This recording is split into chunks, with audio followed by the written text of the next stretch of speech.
Lo privado y lo público, de Mario Vargas Llosa. Desde que comencé a leer sus libros y artículos, debía ser de eso unos 30 años. Me pasa con Fernando Savater algo que no me ocurre con ningún otro de los escritores que prefiero, que casi nunca discrepo con sus juicios y críticas. Sus razones, generalmente, me convencen de inmediato, aunque para ello deba rectificar radicalmente lo que hasta entonces creía.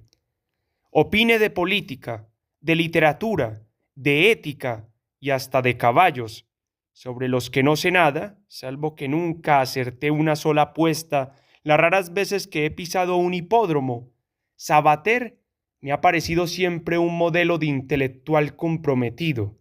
a la vez principista y pragmático, uno de esos raros pensadores contemporáneos capaces de ver siempre claro en el intrincado bosque que es este siglo XXI y de orientarnos a encontrar el camino perdido a los que andamos algo extraviados. Todo esto viene a cuento de un artículo suyo sobre Wikileaks y Julian Assange que acabo de leer en la revista Tiempo, número del 23 de diciembre de 2010 al 6 de enero de 2011. Ruego encarecidamente a quienes han celebrado la difusión de los miles de documentos confidenciales del Departamento de Estado de los Estados Unidos como una proeza de la libertad, que lean este artículo que resuma inteligencia, valentía y sensatez.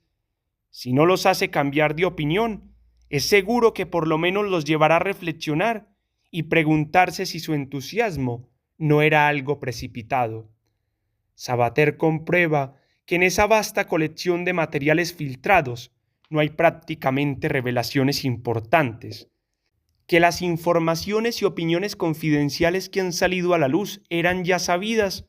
o presumibles por cualquier observador de la actualidad política más o menos informado, y que lo que prevalece en ellas es sobre todo una chismografía destinada a saciar esa frivolidad que, bajo el respetable membrete de transparencia, es en verdad el entronizado derecho de todos a saberlo todo, que no haya secretos y reservas que puedan contrariar la curiosidad de alguien,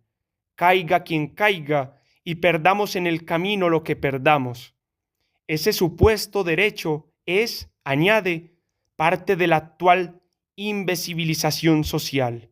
Suscribo esta afirmación con puntos y comas.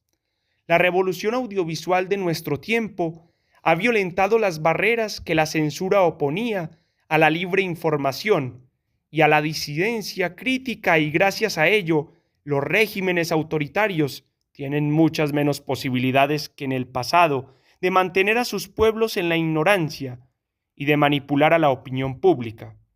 Eso, desde luego, constituye un gran progreso para la cultura de la libertad y hay que aprovecharlo. Pero de allí a concluir que la prodigiosa transformación de las comunicaciones que ha significado Internet autoriza a los internautas a saberlo todo y divulgar todo lo que ocurre bajo el sol o bajo la luna, haciendo desaparecer de una vez por todas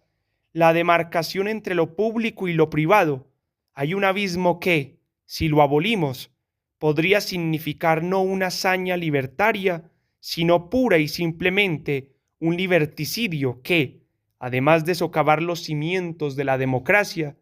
infligiría un rudo golpe a la civilización. Ninguna democracia podría funcionar si desapareciera la confidencialidad de las comunicaciones entre funcionarios y autoridades, ni tendría consistencia ninguna forma de política en los campos de la diplomacia, la defensa, la seguridad, el orden público y hasta la economía si los procesos que determinan esas políticas fueran expuestos totalmente a la luz pública en todas sus instancias.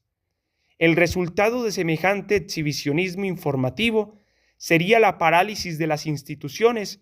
y facilitaría a las organizaciones antidemocráticas el trabar y anular todas las iniciativas reñidas con sus designios autoritarios. El libertinaje informativo no tiene nada que ver con la libertad de expresión y está más bien en sus antípodas. Este libertinaje es posible solo en las sociedades abiertas, no en las que están sometidas a un control policíaco vertical que sanciona con ferocidad todo intento de violentar la censura.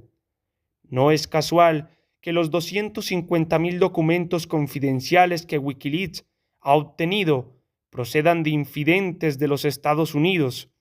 y no de Rusia ni de China. Aunque las intenciones del señor Julian Assad respondan, como se ha dicho, al sueño utópico y anarquista de la transparencia total, a donde pueden conducir más bien sus operaciones para poner final al secreto, es a que, en las sociedades abiertas, surjan corrientes de opinión que, con el argumento de defender la indispensable confidencialidad en el celo de los estados, propongan frenos y limitaciones a uno de los derechos más importantes de la vida democrática, el de la libre expresión y la crítica. En una sociedad libre, la acción de los gobiernos está fiscalizada por el Congreso, el Poder Judicial, la prensa independiente y de oposición, los partidos políticos, instituciones que, desde luego, tienen todo el derecho del mundo de denunciar los engaños y mentiras a los que a veces recurren ciertas autoridades para encubrir acciones y tráficos ilegales. Pero lo que ha hecho Wikileaks no es nada de esto, sino destruir brutalmente la privacidad de las comunicaciones en las que los diplomáticos y agregados informan a sus superiores sobre las intimidades políticas, económicas, culturales y sociales de los países donde sirven. Gran parte de ese material está conformado por datos y comentarios cuya difusión, aunque no tenga mayor trascendencia, sí crea situaciones enormemente delicadas a aquellos funcionarios y provoca susceptibilidades, rencores y resentimientos que solo sirven para dañar las relaciones entre países aliados y desprestigiar a sus gobiernos. No se trata, pues, de combatir una mentira, sino, en efecto, de satisfacer esa curiosidad morbosa y malsana de la civilización del espectáculo, que es la de nuestro tiempo, donde el periodismo, como la cultura en general, parece desarrollarse guiado por el designio único de entretener. El señor Julian Assange, más que un gran luchador libertario, es un exitoso animador, el Oprah Winfrey de la información. Si no existiera, nuestro tiempo lo hubiera creado tarde o temprano, porque este personaje es el símbolo emblemático de una cultura donde el valor supremo de la información ha pasado a ser la de divertir a un público necio y superficial, ávido de escándalos que escarban en la intimidad de los famosos, muestran sus debilidades y enredos y los convierten en los bufones de la gran farsa que es la vida pública,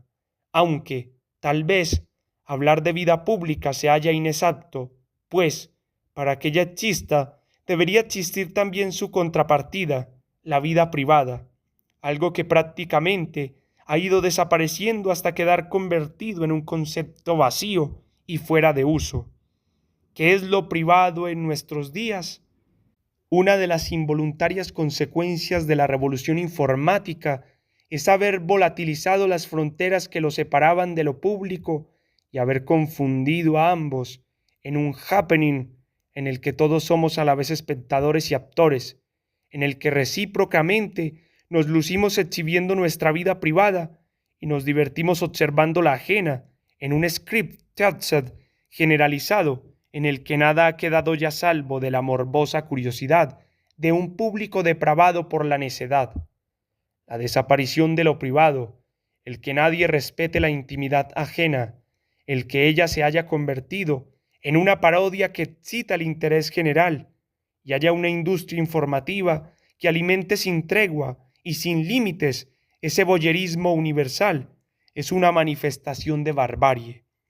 Pues con la desaparición del dominio de lo privado, muchas de las mejores creaciones y funciones de lo humano se deterioran y envilecen, empezando por todo aquello que está subordinado al cuidado de ciertas formas, como el erotismo, el amor, la amistad, el pudor, las maneras, la creación artística, lo sagrado y la moral.